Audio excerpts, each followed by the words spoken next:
오늘 오후의 말씀은 열왕기 하 4장, 열왕기 하 4장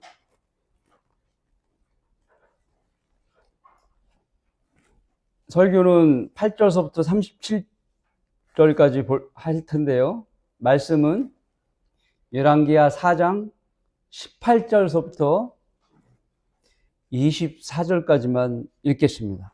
18절부터 제가 읽겠습니다. 그 아이가 자란 후의 일이라. 하루는 그의 곡식 빼는 자들에게로 나가 그의 아버지에게 이르렀는데 그 아이가 그의 아버지께 말하기를 내 머리야 하는지라. 그 아버지가 한 손님에게 말하기를 아이를 그의 어머니에게 데려가라.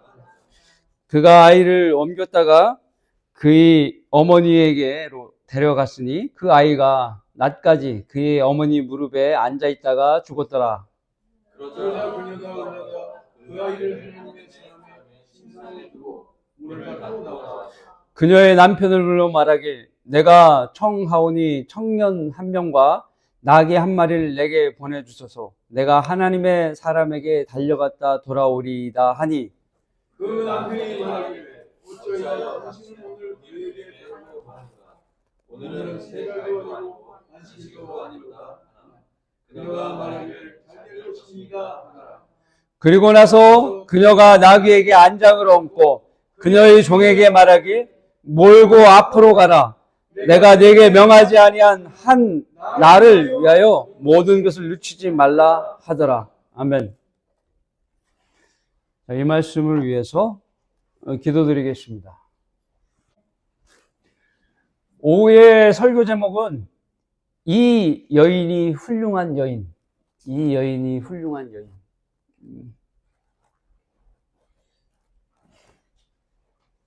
인간 세상에서 인정받고 살아간다는 것은 쉬운 일이 아닙니다.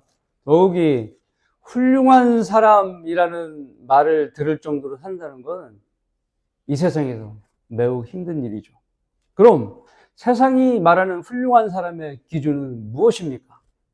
사전적으로 알아보면 훌륭한 사람이란 단순히 지위나 명예가 높은 사람이 아니라 타인을 존중하고 긍정적인 태도를 가지며 자신의 말과 행동에 책임을 가지고 꾸준히 발전하는 사람을 의미한다고 합니다. 또한 훌륭한 사람은 타인에게 해를 끼치지 않고 도움이 필요한 이에게는 주저없이 돕는 선의와 배려를 지니고 있는 사람이라고 말합니다. 이것이 세상 기준이에요. 네. 훌륭한 사람에 대한 세상 기준이에요. 이와 비교해 볼 때 성경에서 말하는 훌륭한 사람의 기준은 달라요. 오늘 본문에는 그 훌륭한 여인이 등장합니다. 네. 성경에는 수많은 믿음의 여인들이 나오는데 그 여인들 중에 훌륭한이라는, 영어로 great라는 명칭을 받은 여인은 오직 이 수냄 여인뿐이 없어요. 네. 그러면 남자는 훌륭한 명칭을 받은 사람 없는가? 있어요. 한 명. 예수님께서 그 사람을 훌륭하다는 명칭을 줬는데 그게 침례인 요한입니다. 누가복음 7장 26절에 예수님께서 칭찬을 하시죠. 오늘 보실 수냄 여인은 왜 하나님으로부터 훌륭한 여인이라는 칭찬을 받았는지 여러분 궁금하지 않으세요? 이제부터 저와 함께 궁금증을 풀어보도록 하겠습니다. 수냄 여인은 왜 훌륭한 여인입니까? 첫 번째, 하나님의 사람에 대한 섬길 줄 아는 여인이었습니다. 말씀은 열왕기하 4장의 8절부터 10절까지 보시겠습니다. 자, 오후 설교 시간에는 성경을 같이 보면서 설교를 들으시는 거예요. 8절. 엘리사가 수넴을 지나가던 어느 날, 이스라엘의 땅이 수넴이에요. 거기에 한 훌륭한 여인이 있었는데 여기서 하나님께서 칭찬하시죠. 훌륭한 여인이라고 성령님께서 이렇게 기록하게 하신 겁니다. 그녀가 그에게 음식을 들라고 권유함으로. 그가 누구냐? 그는 엘리사예요. 엘리야가 지나갈 때 소 12결이로 끌고 엘리사가 밭을 갈고 있었잖아요. 근데 엘리야가 외투를 벗어서 휙 던졌어요. 그렇게 해서 지명이 된 사람이 엘리사예요. 엘리야가 휴거되고 난 후에 그 2배의 능력을 받은 엘리사. 엘리사가 지금 이 수넴 여인으로부터 섬김을 받는 대상인 겁니다. 그가 지나갈 때마다 음식을 먹으라고 이렇게 접대를 한 거예요. 그곳에 들르더라. 이 여인은 하나님의 사람을 알아보았습니다. 음식 접대하는 것을 기꺼이 마다하지 않고 한 여인입니다. 하나님을 보고 주님의 종을 섬길 줄 즐거했던 여인인 겁니다. 9절 보시겠습니다. 그녀가 자기 남편에게 말하길, 보소서, 이제 항상 우리 옆을 지나다니는 사람은 하나님의 거룩한 사람인 줄 내가 아나이다. 10절, 내가 청하오니 그를 위해, 남편이에요. 남편에게 하는 얘기예요, 이게. 그를 위해, 엘리사를 위해 작은 방 하나를 담 위에 만들어 침상과 책상과 의자와 촛대를 놓고 그가 우리에게 올 때 거기에 들게 하소서 하더라. 그녀의 섬김의 마음의 깊이는 무엇 하나라도 하나님께 더 드릴 수 있을 것을 찾으려 했습니다. 자기의 남편에게도 하나님의 종을 통해서 하나님을 섬기도록 권유하여 침상과 집기들이 마련된 거처를 하나님의 사람에게 제공하고 쉬어갈 수 있도록 배려한 것입니다.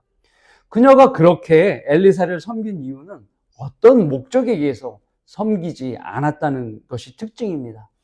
그럼 목적에 의해서 섬기지 않았기 때문에 어때요? 하나님께서 더 기뻐 받아주시는 것이죠. 엘리사가 자신에게 잘하는 수넴 여인에게 무엇을 해주기를 원했지만 그녀는 13절처럼 답변을 함으로써 그녀가 대가를 바라지 않는 섬김을 하고 있다는 것을 우리가 깨달을 수 있습니다. 13절 한번 같이 보시죠.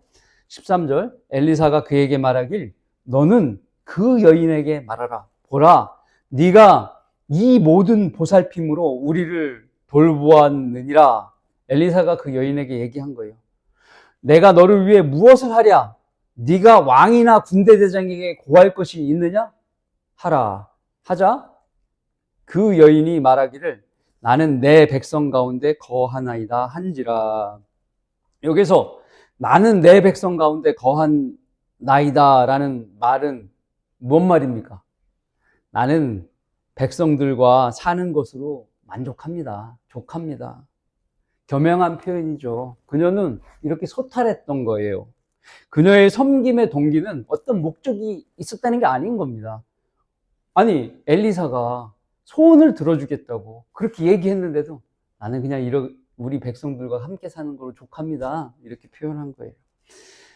하나님의 종을 통해 주님을 섬기고자 하는 순수한 마음, 그 자체를 갖고 있었던 여인인 것입니다. 디모데후서 1장 5절에는 이렇게 적고 있는데요. 바울이 디모데에게 한 말이에요. 나는 네 안에 있는 가식 없는 믿음을 기억하노라. 가식 없는. 예. 이는 먼저 네 할머니 노이스와 네 어머니 유니케 안에 있었고 네 안에도 있음을 확신하노라. 디모데에게도 거짓 없고 진솔한 믿음에서 나오는 그런 성김이 있었고 바울은 그것을 발견한 거예요. 그의 이런 믿음은 어디서 왔느냐? 바로 할머니와 어머니로부터 본받은 믿음이라는 거예요. 어떤 목적이 없는 순수한 믿음에서 오는 섬김, 이 자체는 할머니와 어머니로부터 받았다는 겁니다. 우리도 이제 어머니가 그러한 믿음이 있다면 자손에게도 그 믿음이 영향을 받는 거예요. 그래서 나의 섬김이 얼마나 중요한지를 보여주는 또 구절이기도 합니다. 50년 전의 일이었는데 옛날 시골 동네에 어느 철이 없는 아이가 있었는데요. 너무 오냐오냐 키우는 바람에 버릇이 없었어요. 설날에 자기 아버지가 그 아이를 데리고 고모 할머니 댁에 찾아갔어요. 노부부가 살고 있었는데 세배를 했는데 노인들이 돈이 많았겠어요? 부족하잖아요. 꼬깃꼬깃한 1,000원짜리 한 장을 이렇게 줬나 봐요. 50년 1,000원짜리가 지금같이 1,000원이 아니라 그때 당시는 그 1,000원이 아니라 지금의 1,000원 정도 가치 되는 돈을 준 거예요. 그랬는데 그 아이가 너무 작으니까 그 고모부 할아버지는 뺨을 탁 친 거예요. 예. 참 어이가 없죠. 그렇게 버릇없이 자란 거예요. 이 아이는 오로지 돈을 목적으로 세배를 한 것이죠. 예. 이렇듯 하나님을 향한 섬김은 가식 없는 믿음, 어떤 목적이 없는 믿음에서 나와야 하는 겁니다. 여러분의 섬김의 현주소는 어떻습니까? 하나님을 충분히 기쁘시게 하는 섬김을 하고 계신 겁니까? 네. 계시록 2장 4절에 에베소 교회에게 성령께서 이렇게 말씀하셨습니다. 그러나 너를 책망할 것이 다소 있나니 이는 네가 너의 첫사랑을 저버린 것이기 때문이라. 2장 4절의 말씀인데요. 예수 그리스도를 믿고 구원받았을 때 한없이 밀려왔던 그 벅찬 첫사랑. 어때요? 여러분 각자가. 나의 전부를 드리고 싶었던 그 감정. 복음을 전하는 시간에 가만히 집에서 있을 수 없었던 뜨거운 사랑. 이것이 첫사랑 여러분 아니었어요? 이것을 저버리게 되면 우리는 가식 없는 믿음이 사라진 영적 노숙자로 전락해 버리게 된다는 것입니다. 무슨 대가를 바라는 섬김만을 쫓게 된다는 것이에요. 여러분의 첫사랑은 안전하십니까? 망각의 땅에 묻어 놓았던 첫사랑의 기억과 감사를 이제 꺼내서 섬김으로 드려야 하는 것입니다. 하나님께서 그런 성도를 기뻐하십니다. 요약하자면 섬김의 동기의 첫째는 하나님께서 우리를 구원해 주신 이유 하나만으로도 우리는 뜨겁게 섬길 수 있어야 하는 겁니다. 저 형제가 하나님과 무관한 사람이라 여긴다면 무슨 사랑이 마음에서 우러나오겠습니까? 둘째로는 하나님을 향한 우리의 섬김은 고스란히 하늘에 쌓인다는 거예요. 그래서 우리 섬김은 그 하늘에 쌓이는 그것만 바라보더라도 우리 섬김은 뜨겁게 유지될 수 있다는 겁니다. 물론 섬김을 통해 지상에서도 주님으로부터 필요한 것을 받죠. 하나님께서는 우리 일을 살아가는 동안에도 우리가 잘 섬김으로써 은혜를 주시는 거예요. 기도 응답도 잘 주시고. 그러나 우리가 잊지 말 것은 동기만은 가식 없는 사랑으로부터 시작되어서 하나님을 더욱 기쁘게 해야 한다는 것입니다. 마치 수냄 여인처럼 말이죠. 다시 말씀으로 돌아와서 결국 엘리사는 고령의 남편을 둔 남편이 나이가 많습니다. 수냄 여인에게 1년 후 아들을 낳을 것이라고 이야기해 줍니다. 그녀는 정말 믿기 힘든 말을 듣고 엘리사에게 거짓말하지 말라고 이렇게 표현을 하는데요. 엘리사의 말대로 그것이 현실이 됐어요. 아이를 갖게 되었어요. 하나님께서 그녀에게 아들을 허락하신 겁니다. 사라에게도 또 아브라함의 아내 사라에게도 허락하셨죠. 그리고 삼손의 어머니 마누아에게도 사무엘의 어머니 한나에게도 아이를 잉태하게 하신 하나님께서 수냄 여인에게도 아이를 주신 것입니다.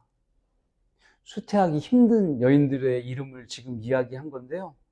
다 이 여인들에게 아이를 선물로 주신 겁니다. 자, 수냄 여인은 왜 훌륭한 여인입니까? 두 번째, 어려운 처지에서도 하나님을 향한 믿음이 흔들리지 않은 강한 여인이었습니다. 말씀은 4장 18절서부터 24절인데요. 오늘 본문 읽었던 그 부분인데요. 18절부터 보시겠습니다. 그 아이가 자란 후의 일이라 하루는 그가 곡식 베는 자들에게로 나가 그의 아버지에게로 이르렀는데 19절 그 아이가 그의 아버지에게 말하길 내 머리야 내 머리야 하는지라 머리가 아프다는 거죠. 그 아버지가 한 소년에게 말하길 아이를 그의 어머니에게 데려가라 하자 20절 그가 아이를 옮겼다가 그의 어머니에게로 데려갔으니 그 아이가 낮까지 그의 어머니 무릎에 앉아 있다가 죽었더라. 이제 아이를 얻었는데 아이가 큰일이 났어요. 아이는 말도 하고 들에서 아버지를 따라 나갈 정도로 좀 자란 소년이 되었습니다. 그런데 늦은 나이에 얻은 아이가 죽음이 찾아왔습니다. 21절 그러나 그녀가 올라가 그 아이를 하나님의 사람의 침상에 두고 문을 닫고 나와서 여기까지입니다. 그녀가 그 아이를 하나님의 침상에 둔 이유를 우리는 두 가지로 생각해 볼 수 있어요. 자기가 이제 거처하는 방에다 놓지 않고 하나님의 침상에 놓은 거예요. 첫 번째 추론하는 거는 뭐냐? 하나님의 사람이 와서 살려줄 것을 믿은 것입니다. 그래서 사르밧 여인이 엘리야에게서 자기 아들을 살려냄을 받은 것처럼 자신도 살릴 수 있다고 믿은 것이죠. 두 번째는 자기 남편에게 아이가 죽었다는 이야기를 하여 남편이 걱정하지 못하도록 비밀로 하기 위해서 엘리사의 방으로 아이를 눕힌 것입니다. 이는 엘리사가 역시 살릴 수 있기 때문에 괜히 걱정할 필요 없이 숨긴 거죠, 죽음을. 그러기 위해서 엘리사의 방에다 아이를 갖다 놓은 겁니다.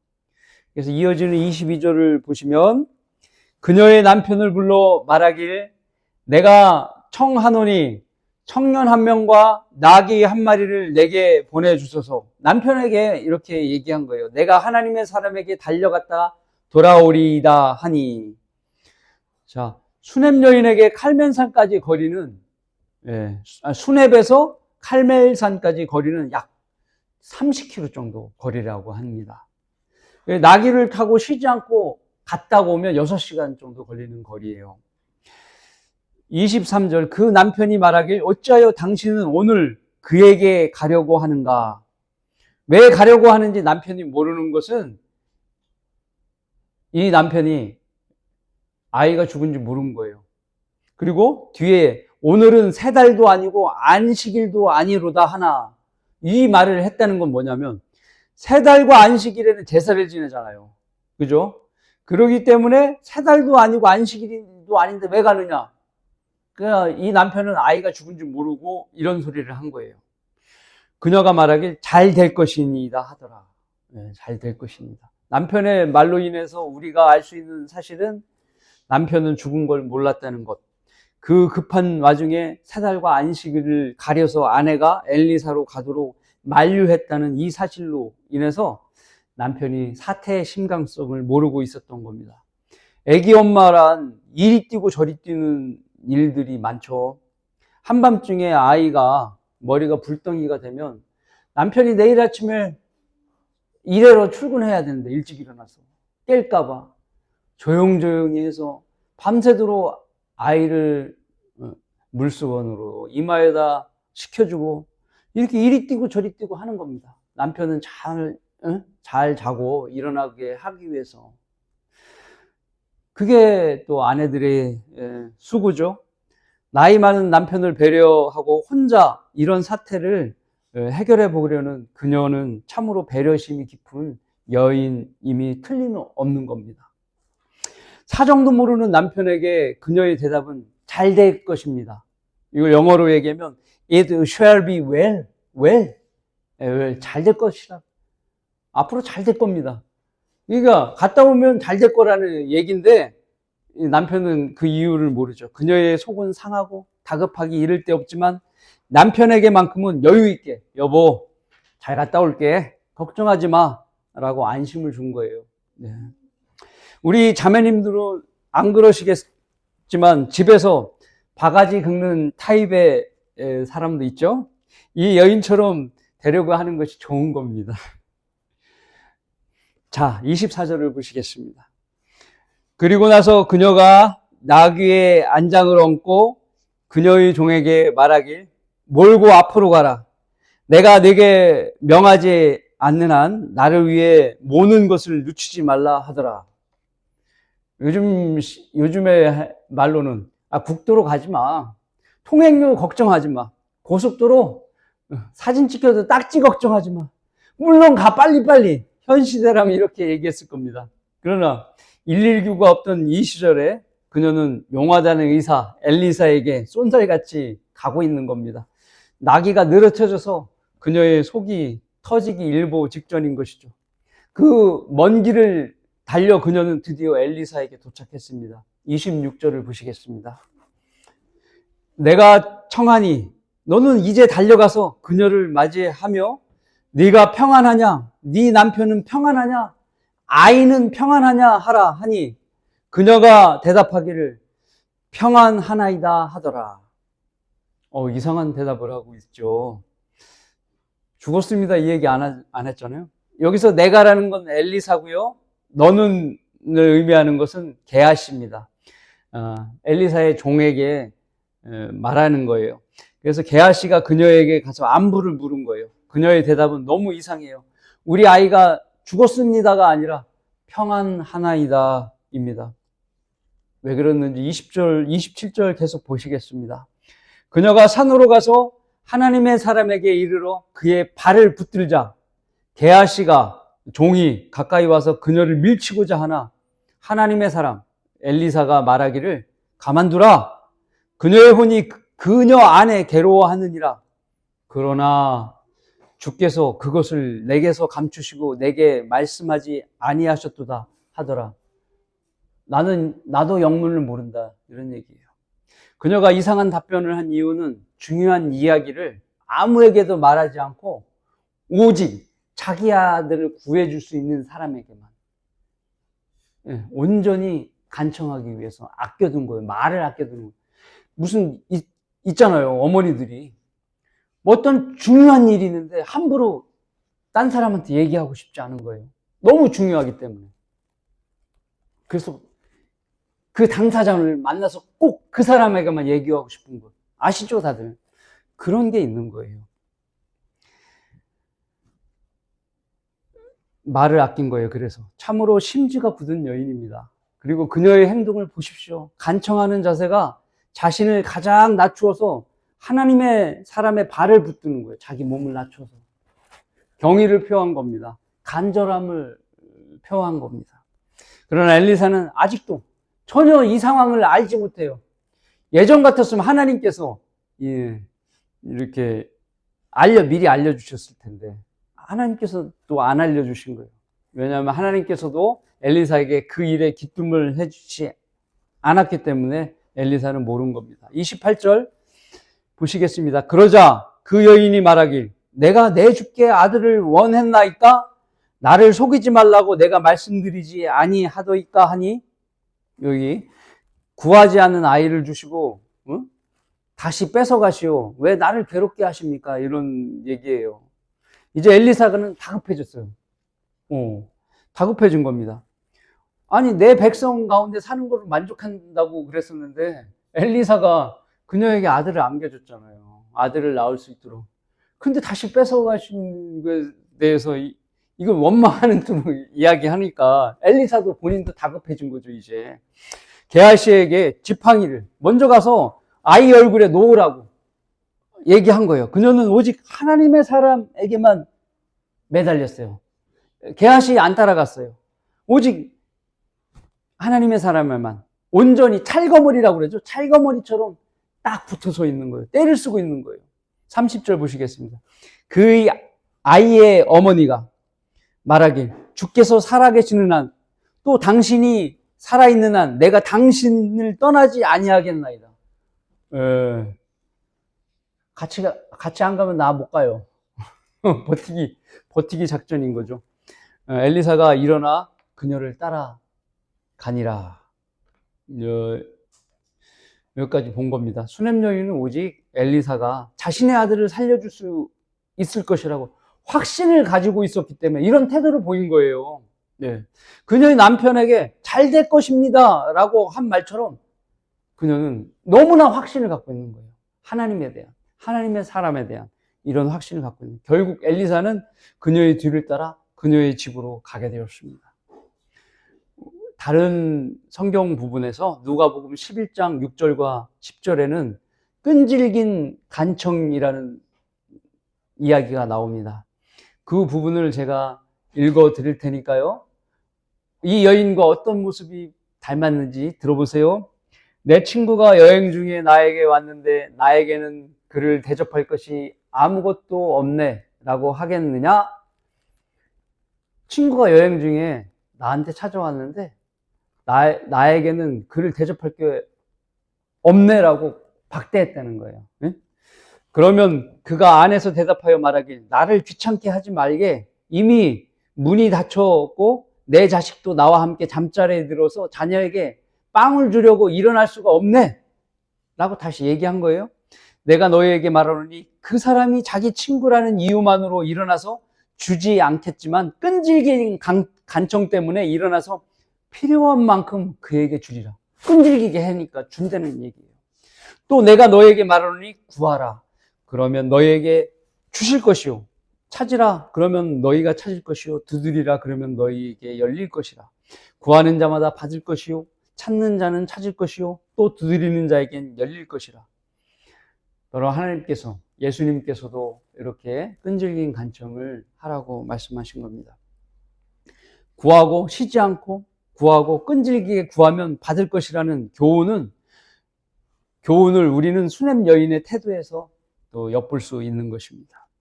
오직 하나님과 하나님의 사람에게만 밀착하여 끈질기게 구한 그녀의 믿음은 하나님을 기쁘시게 할 수밖에 없었습니다. 자, 수냄 여인은 왜 훌륭한 여인입니까? 세 번째. 자, 열왕기하 4장 32절서부터 37절까지 보시겠습니다. 감사할 줄 아는 여인이었다는 거예요. 수냄 여인은. 감사할 줄 아는 여인. 32절 보시겠습니다. 엘리사가 집에 들어오니 보라 그 아이가 죽어 침상에 누워 있더라. 이제 수냄까지 와서 엘리사의 침상까지 온 겁니다. 33절 그러므로 엘리사가 들어가서 두 사람만 있도록 문을 닫고 주께 기도하더라. 여기서 문을 닫고 기도하는 것은 좋은 습관이에요. 예수님도 추천한 기도 방법이죠. 은밀한 가운데 들으시는 주님께 기도하라고 했습니다. 마태복음 6장 6절 그러나 너는 기도할 때 네 골방에 들어가 방문을 닫고 은밀히 계신 네 아버지께 기도하라. 그러면 은밀히 보시는 네 아버지께서 너에게 드러나게 갚아주시리라. 우리는 은밀히 기도하지만 하나님께서는 드러나게 갚아주신다는 겁니다. 34절 보시겠습니다. 그가 올라가서 아이 위에 엎드려 자기 입을 아이의 입에 자기 눈을 아이의 눈에 자기 손을 아이의 두 손에 대었더라. 그가 자기 몸을 그 아이 위에 대자 그 아이의 살이 점점 따뜻해지더라. 엘리야가 사르밧 여인의 아들을 살리고 엘리사도 그리고 또 이렇게 살리죠. 또 예수 그리스도께서도 회당장 야이로와 나사로를 살립니다. 특히 나사로는 죽은 지 나흘이라 됐는데 살도 썩고 피도 산화가 되고 그런 상태잖아요. 장기도 무너지고. 그런데 온전히 회복돼서 살아났잖아요. 엘리야와 엘리사는 모두가 예수 그리스도 예표의 인물입니다. 35절 보시겠습니다. 그러자 그가 돌이켜 집안을 이리저리 거닐다가 올라가 자기 몸을 그 아이 위에 대니 아이가 일곱 번 재채기를 하고 눈을 뜨는지라. 7은 하나님의 숫자로 하나님께서 살리신 것을 뜻하는 내용입니다.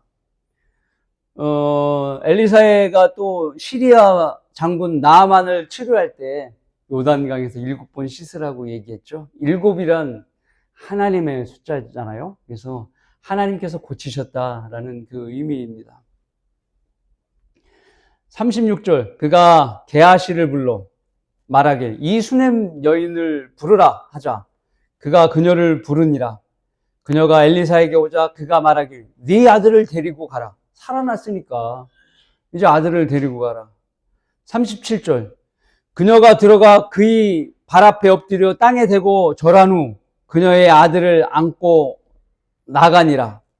여기까지입니다.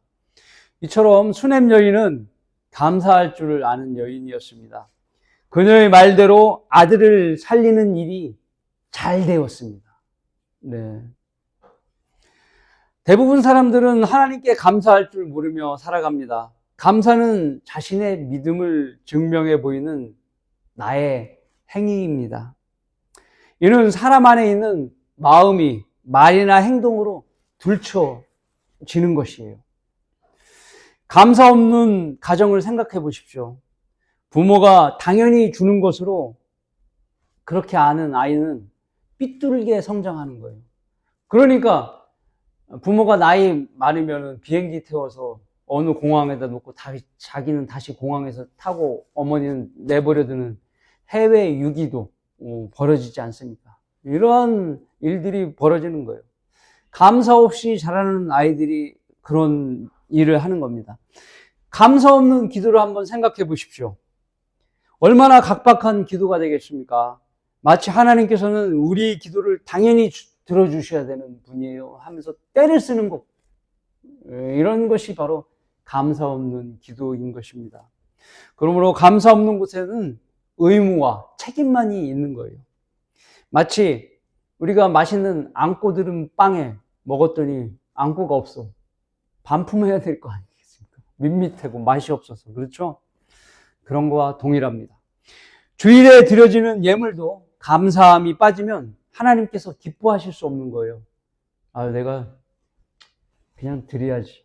이것이 아니라 감사함을, 하나님께서 주셨죠. 감사함을 드리는 그런 자세가 필요한 것입니다.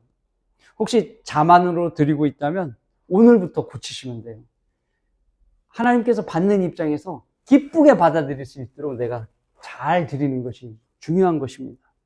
레위기 22장 29절에는 이렇게 말씀합니다. 너희가 주께 감사의 희생제를 드리기 원하면 너희 자의로 드릴지니라. 여기서 자의라는 것은 지원하는 마음으로, 감사하는 마음으로 드리는 걸 말하는 겁니다. 말씀처럼 구약에서는 하나님께 드리는 희생제는 세 가지예요. 속죄용, 화목용, 그리고 감사용이 있는 거예요. 안식일, 그리고 또 명절날 드리는 건 감사용 제사인 것이죠. 과거에 이러한 감사도 있었습니다. 스코틀랜드에 독립운동가 노버트 브루스라는 사람이 있었는데요. 이 사람은 쫓겨다녔어요. 국가로부터. 어느 날 브루스는 쫓겨다니다가 급한 나머지 산속에 동굴로 숨었거든요.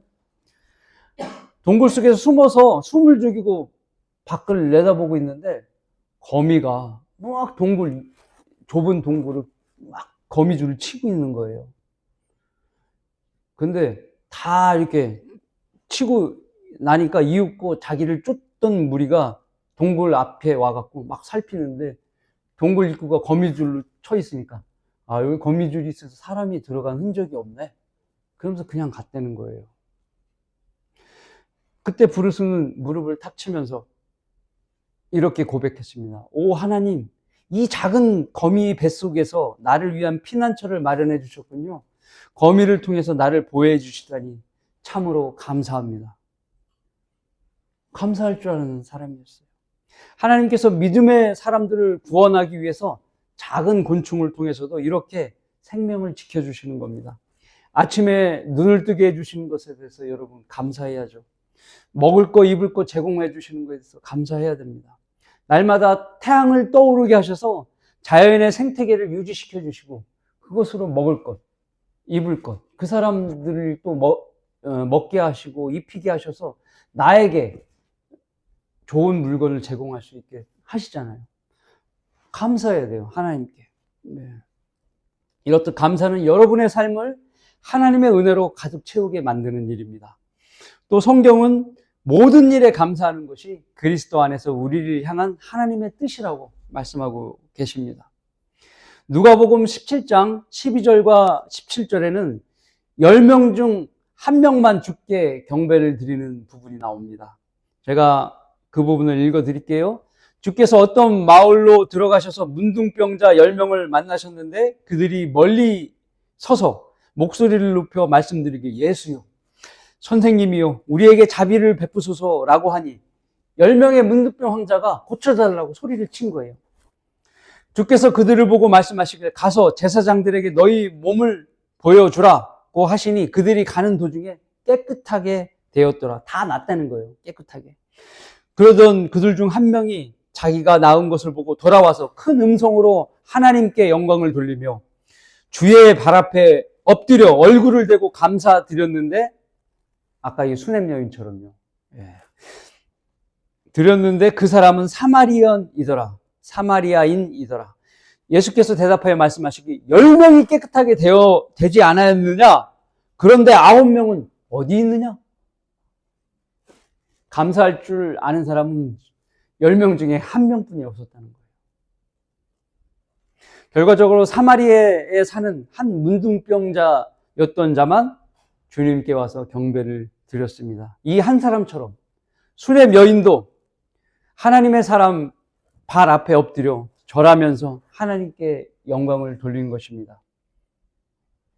훌륭한 여인이죠. 결론을 맺습니다. 훌륭한 여인처럼 훌륭한 그리스도는 어떤 사람입니까? 예수 그리스도의 훌륭한 군사입니다. 그런즉 너는 예수 그리스도의 훌륭한 군사로 고난을 견뎌내라. 전쟁에 임하는 자는 아무도 이 생의 일에 얽매이지 아니하니 이는 자기를 군사로 뽑은 자를 기쁘게 하려 함이라. 데모데후서 2장 3절과 4절의 말씀입니다. 훌륭한 군사는 주님을 기쁘시게 하기 위해 복음의 전장에서 자신의 목숨을 다해 전투에 임하는 군사입니다. 이러한 훌륭한 군사는 고난을 견디고 이겨내는 연단의 과정 속에서 만들어지는 것입니다. 여러분의 목표는 훌륭한 군사이어야 합니다. 배교가 많은 이 배교의 시대에 하나님께서 원하시는 건 우리가 진리의 깃발 아래 굳건히 서 있는 것입니다. 그리고 우리를 군사로 뽑으신 주님만을 따라야 합니다. 이 생명 다 바쳐 주님의 일에 힘써 나아가고 영원히 창공의 광명처럼 빛나는 구령자의 길을 택하여 한 주도 진리의 깃발 아래서 승리하는 여러분 모두가 되시기를 바라겠습니다. 기도드립니다.